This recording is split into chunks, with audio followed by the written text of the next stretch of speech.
Welcome to a Whiskey Thing. My name is Marcel, and today I have a little bit of an experiment that I have set up and a little experiment in mind. I personally have never seen nor have I tasted a Cabernet Sauvignon finished whiskey. And I'm kind of curious because I've had whiskeys finished in other wines, Oloroso and PX sherry, some port cask finished, Burgundy, Bourgogne cask finished whiskey. I'm pretty sure that there's another. The Penderyn Rhiannon is sherry and Grand Cru Bordeaux finished whiskey. So I mean, yeah, like I've had cognac's not a wine, but I have had like other like wine finished whiskeys. And they're generally good. Like I like them. I love a good finished whiskey. So I'm curious what Cabernet Sauvignon does to a whiskey. I've added water to whiskey, but I've never added other spirits or other wines or anything directly to whiskey. So that is what I'm going to be doing today. And that's what you're joining me for. I hope that's why you clicked on the video anyway. So here I have a Cabernet Sauvignon from Moldova. I did open it yesterday just to see what it was like. It was in a decanter for an hour, and then poured it back into the bottle. Had a glass or two. And it's good. It's good. It's actually really good. It's not face-suckingly dry. It's not overly tense.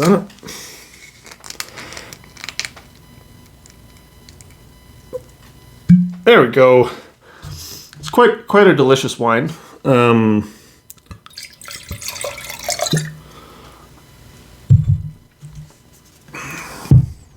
Oh, that's good. That's all I'm going to need. Because I'm going to drink it, but what I'm going to do is, see, I have this little dropper here. I'm going to take some of the wine. I'm going to put a drop or two in the whiskeys. Now, the whiskeys that I have lined up, they're all different in some sort of way. First whiskey is Granehenge Alliance, distilled in Red Deer, Alberta, by Troubled Monk Brewery. Their Granehenge is their whiskey line. They started making whiskey. I don't remember exactly when, but it is quite a delicious whiskey. It is quite good. Anyway, this is made with flaked corn, rye malt, and 2-row barley. Finished in number 3 charred New American oak. So there's that one. The next one is a 5-grain whiskey from. This one is from Divine Distillers in British Columbia, BC. Canada. Not around anymore. They actually shut down, mothballed. This distillery is no more, so you cannot get this whiskey anymore unless it's still in the stores. I got this one from Wine and Beyond. I do recommend it. It is quite a wonderful whiskey, but this one is, give me a second, I forget all of the grains. Right, barley, spelt, emmer, Khorasan, and einkorn.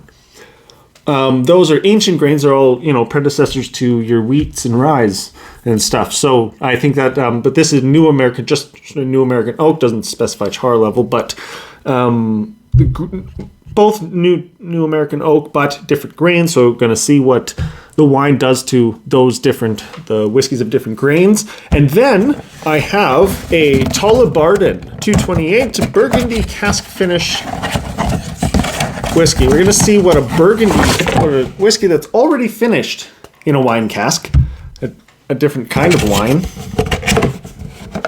We're going to see what the Cabernet Sauvignon and the Burgundy wine, whatever was in the cask previous to this, combined together does to the whiskey. So that's whiskey number 3. And then I wanted to see what it would do to a Laphroaig. Laphroaig 10. A peated, a nice peated Isla single malt. Ha ha ha. So yeah, I'm gonna see what that does. Overall, I am excited for this experiment. So I am going to pour these up real quick, and we'll get started on it. Maybe I'll do some wine tasting notes. Okay, so while I do this, I'm going to kind of explain. So, not only am I doing an experiment here, I'm going to try an experiment with the channel and like with just stuff, I guess. I don't know the proper words, but with me being on sick leave and work, with what's going on with me and my scarred brain and just waiting for neurology, blah blah blah blah blah. I'm on sick leave. So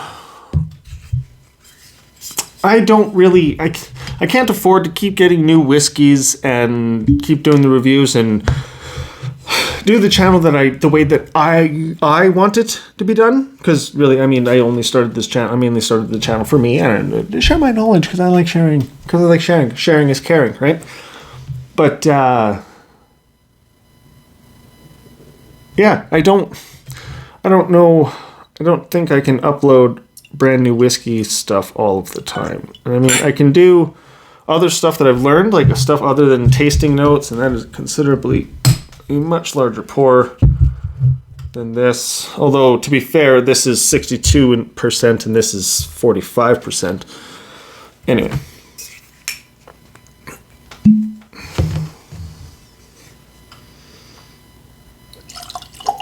Well, where was I? What was I talking about?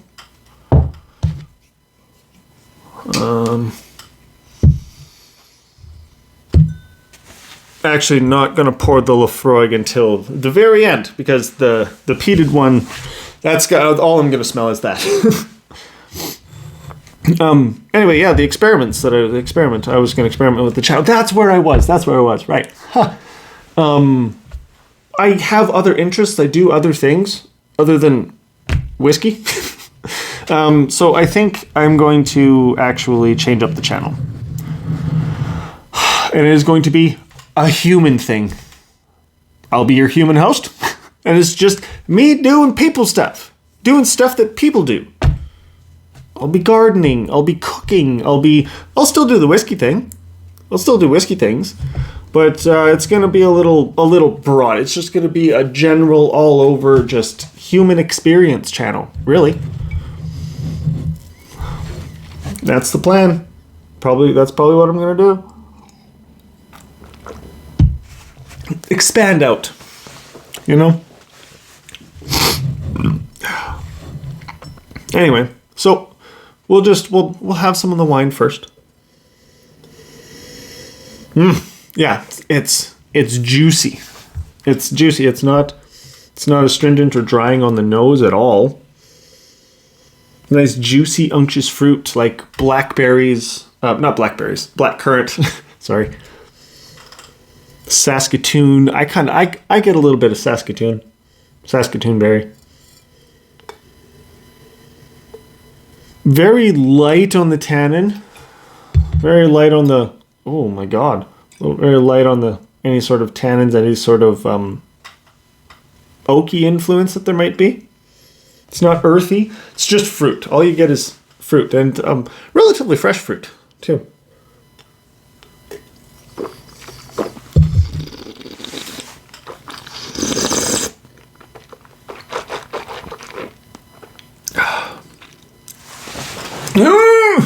Yeah, so that's fruit juice. It is, I'd say it's mid on a scale of 1 to 10. It's about 4.5 ish on the tannins for me. It's not making my cheeks suck in, which is what I'm not a fan of with red wine. It's juicy. It has a mild earthiness on the aftertaste, a little mineralic. Just very little though. For the most part, yeah, it's deep, dark fruits, dark wild fruits. Yeah, it's good.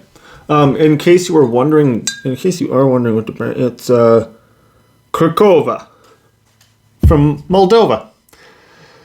Fantastic wine. I'm definitely going to have to try their other ones. Yeah, just a tiny splooshy more. So Grain Hedge Alliance, flaked corn, rye malt, 2-row barley. Number 3, char, new American oak with 2 drops. We'll put 2 drops in each. 5 grain, and the Tullibardine Burgundy finish.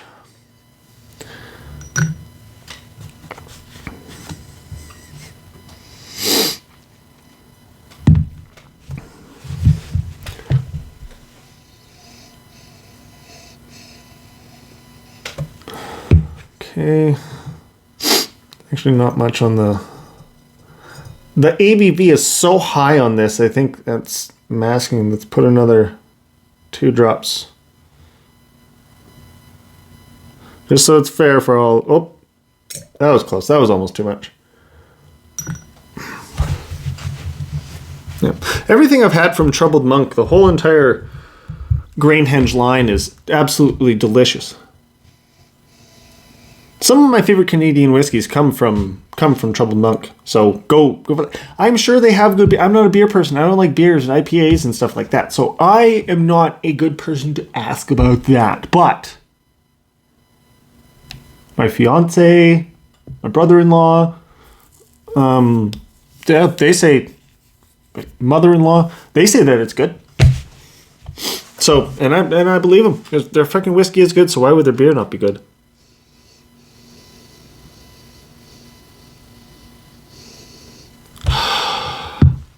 Because with the Grainhenge Alliance, from what I remember, oh god, of dark cherry, caramelly oak, vanillins, a little bit of creme brulee. It has the rye spice in there, and it's a fantastic whiskey with the addition of a few drops of the wine. It makes it very fruity. It's very, very, very fruit forward. It's cherries. It's berries. Yeah, it's dark and fruity.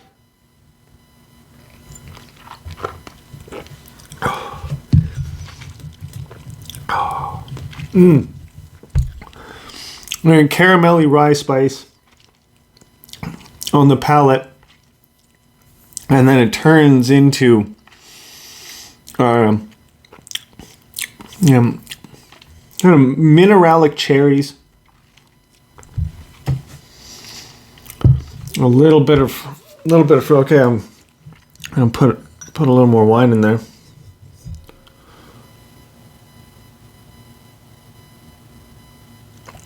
Four drops, so that's what, 8 drops now? And it's really darkening it a lot. Okay. We'll let that sit. Okay, so what was that? 4 drops into the 5 grains. Now this one, it is a fantastic whiskey. Not overly complex, but the lack of complexity is wonderful. It is good sometimes. It is simple and elegant at the same time. It's very unfortunate that this distillery had to close, because it is really good. They made some good whiskey. But yeah, it's your basic rye spiced caramel with that oaky influence of the new American oak. Whew. Okay. Holy frickin'. It's like real fruit gummies. It smells like a dark berry real fruit gummies. Like it's really sweet. It's sugary.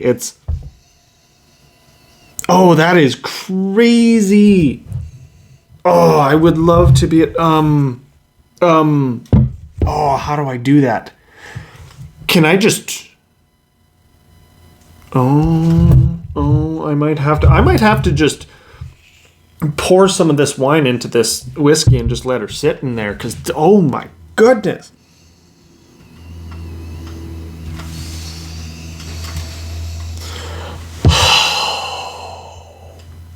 Oh yeah, real fruit gummies. With that, but it has that caramelly and rye spice, toasted brown sugar, kind of toasted oats too.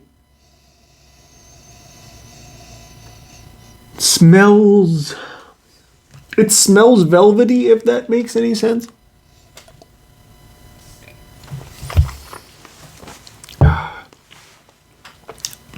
Ooh. Oh my god. It's so hard to describe because it's got that juicy fruitiness to it, but it's also spicy and cereally. It's honeyed and berries, and that is quite interesting. One more drop. See how that does. Okay, that was fantastic. My goodness. Okay, that was a good idea. I'm going to have to do that from now on. With that stuff. Okay. Okay, so that is now 5 drops into there. Should probably write this shit down. 5 drops. Caps off. Prepare. Fuck.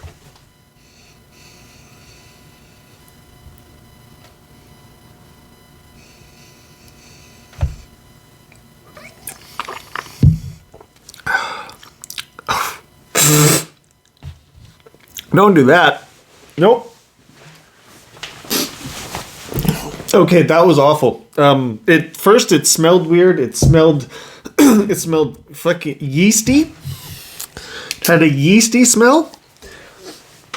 And then it tastes like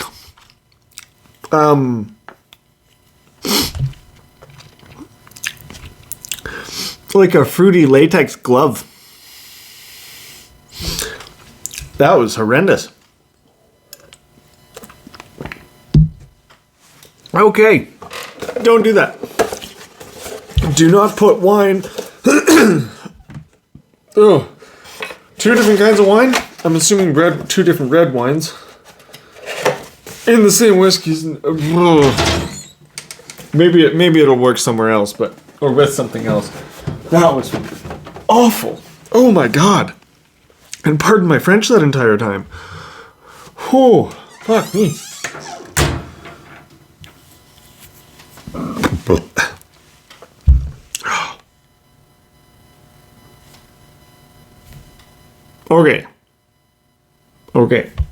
Okay. That was awful. That was truly, truly awful.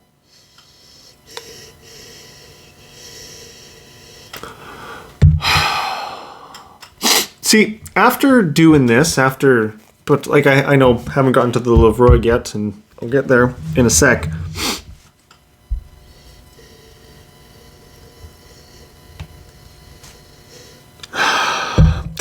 It smells like Fruity Pebbles and a little bit of marshmallow.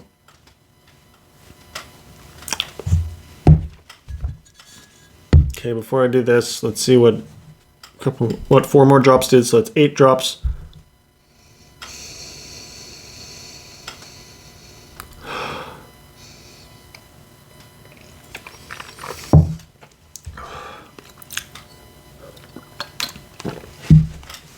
Yeah.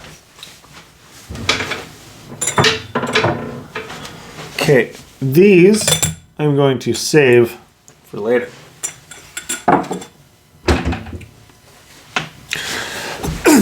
Okay, so a corn-based whiskey and the 5-grain whiskey works if it's new American oak, not finished in another wine cask. So far, that seems to be the verdict. God, that Tullibardine Burgundy cask finish with and that was just 4 drops of wine. Maybe that was a little bit too much of the Cabernet Sauvignon, but that was awful. That was so bad. I've never actually, I don't think I've done a review on the Lefroy yet, So Laphroaig 10 is an Islay Scotch.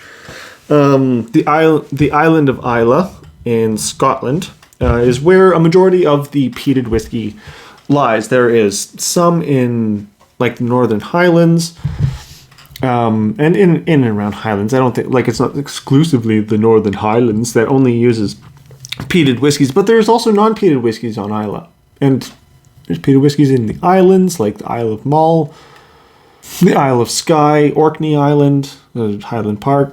Laphroaig 10 it's a very, very popular Islay whiskey.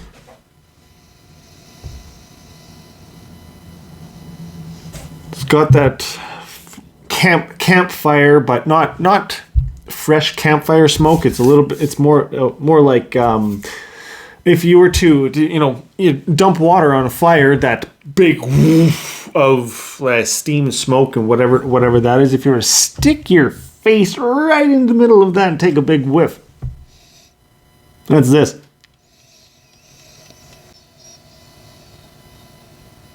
But this is just nice campfire. Underneath that campfire, there is a little bit of citrus, tiny bit of apple. Not much oak and caramel. Not anymore, anyway. Maybe on a fresh crack, but I don't remember the fresh crack. So, here we are.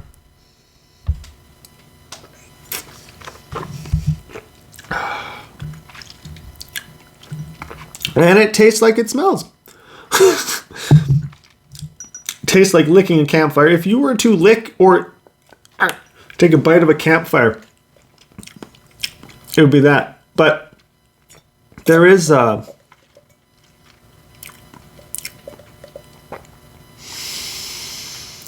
slight floral citrus, but it's citrus zest. It's very zesty. 6. Start with 6 drops.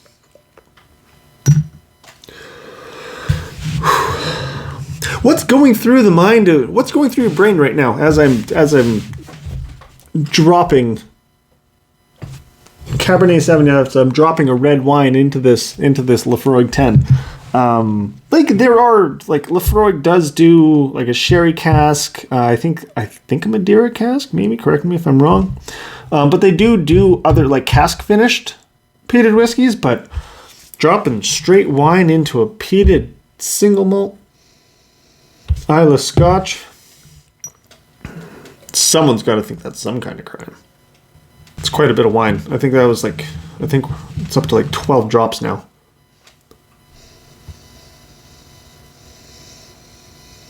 Obviously, it cuts the smokiness. It's like a fruity smoke. That's not half bad. Bless me. Oh yeah, by the way, that Tullibardine, I definitely poured that. I dumped that out. That was bad.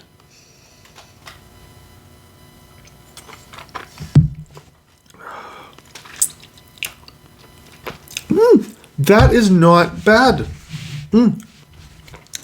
Oh, that does some funky things. Oh, that's... I'd recommend giving it a try. It's interesting. It's not nearly as offensive as that was. But yeah, it's not a bad experience. It's interesting. There's a vegetal mineralic earthiness to the finish. It's like sweet smoke and then goes a lot of funky earthy notes. A lot of funky earthy notes there.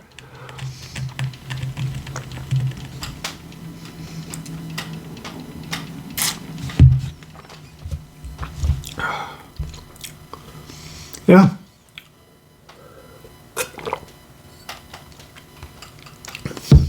Anyway, so I'm probably back to me experimenting with the channel and with the human thing. It's probably one of my next videos. It's probably going to be a not whiskey related thing. So stay tuned for the experiment. If you don't want to follow me on that journey, then by all means, don't follow me on that journey. I'm going to talk about stuff. Sometimes I'll be doing stuff. It's probably going to be different stuff every time because, the human experience has, well, it's supposed to have complexity. There's supposed to be a lot going on in the human experience. So there's going to be a bit going on, a few different things going on. Maybe teach you some stuff. And I don't know who needs to have simple cooking lessons, but in home, I'm an at home. I'm what I make tastes good. I'm good at cooking. But I don't know what the hell I'm doing. Most of the time, I just slap shit together. Put a plan in my head and let it do it.